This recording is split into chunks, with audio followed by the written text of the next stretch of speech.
আসসালামু আলাইকুম, বিসমিল্লাহির রহমানির রহিম। একটু মন মানসিকতা খারাপ ছিল জন্য গত শুক্রবারের ভিডিওটা ছাড়তে আমি লেট করেছি, কারণ বরের হঠাৎ করে পোস্টিং আসে। তো পোস্টিং আসলে মাঝামাঝি পথে কিন্তু খুব খারাপ একটা অবস্থা হয়।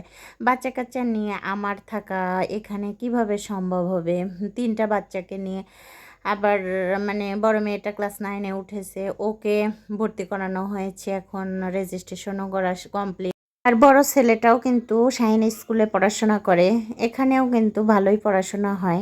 সেজন্য মানে আমার গ্রামের বাড়িতে যাওয়া মানে একদমই পক্ষপাতিত্ব না। আমার শহরে থেকে থেকে অভ্যস্ত। গ্রামের বাড়িতে গেলে বাচ্চা কাচ্চাকে আমি না পারবো শাসন করে ঠিকঠাক করতে, কারণ বাবা মাকে দুজনকেই লাগে কিন্তু বাচ্চা কাচ্চা মানুষ করতে। তো কি করব মানে ভেবে পাচ্ছি না। এখন পোস্টিং কাটানোর মানে সিদ্ধান্ত হচ্ছে, তো অনেক চেষ্টাই হচ্ছে, কি করবে কি হবে কি না হবে জানি না, আল্লাহর ওপর সম্পূর্ণটাই ছেড়ে দিয়েছি।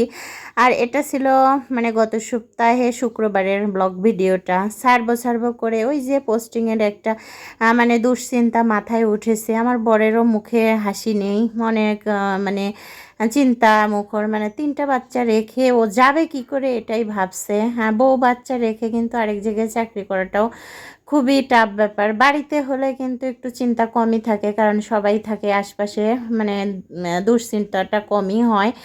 সেজন্য ও বলছে মানে না হয় বাড়িতেই চলে যাও, আবার একবার বলছে না বাসায় থাকো, বাচ্চা কাচ্চার পড়াশোনা কিন্তু অতটাও হবে না।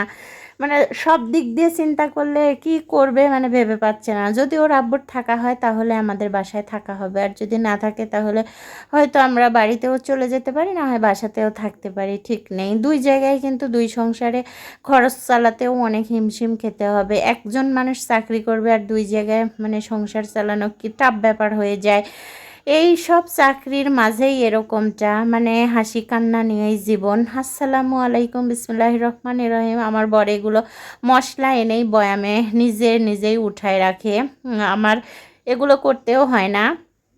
ও জিরা আনলেও জিরাও কিন্তু এর মধ্যে উঠায় রাখে, মশলার বয়ামে সব কিছু উঠায় রাখে। আর এই যে সামান্য মশলা দিয়ে আমি মানে গরুর মাংস রান্না করি।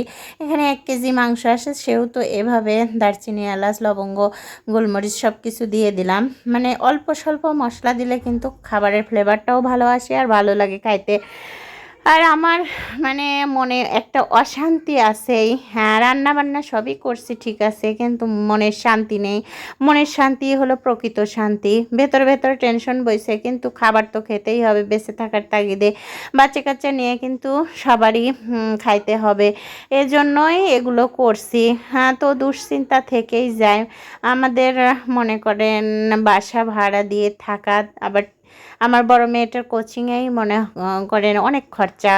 কোচিংয়ে মানে 5টা সাবজেক্ট পড়ে, সায়েন্স নিয়ে পড়ে, তো সেই জায়গায় কিন্তু অনেক খরচা, যাতায়াত খরচা আছে, আবার টিচারের বিল আছে, নানান খরচা। চিন্তা করে কি যে করি মাথায় চলে না যখন চিন্তার মধ্যে পড়ি। তো এই জন্যই মানে সব স্যাররা মিলে অনেক মানে চেষ্টা চালাচ্ছে যাতে পোস্টিংটা না হয়। দরখাস্ত চলে গেছে হেডকোয়ার্টারে, কালকে কি হবে আল্লাহ যে কি শোনাবে কে জানে। মানে মনের মধ্যে কতটা চিন্তা যে আছে। নামাজ কালাম পড়ছি, আল্লাহর কাছে দোয়া করছি আল্লাহ যাতে পোস্টিংটা যাতে থামায় দেয়। আমার বাচ্চা কাচ্চা নিয়ে যেন ওর আব্বুর সাথেই থাকে। ওর আব্বু কিন্তু বাচ্চাদের